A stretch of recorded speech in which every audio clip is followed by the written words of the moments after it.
So naka-display, where's the sardines naka-display?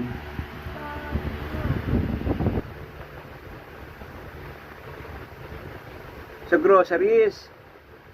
Minsan hindi na napapansin na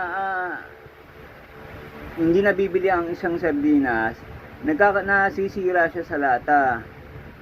Kaya meron siyang best before. Ano yung best before? Yung hanggang kailan pwede mong kainin yung sardinas.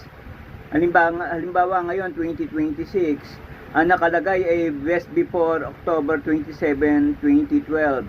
O ilang taon na ang nakalilipas, kakainin mo pa ba yun?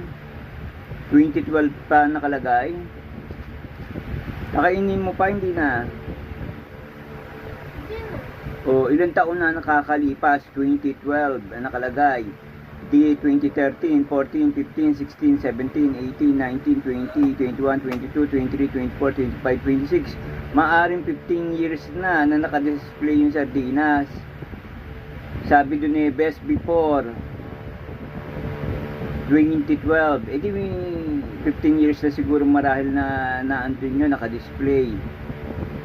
Tapos, yung mga nilutong isda, nilutong manok, nilalagay sa freezer para hindi masira. Tapos aamoy-amoyin mo rin kung nasa freezer, baka mamaya ano na, iba na lasa.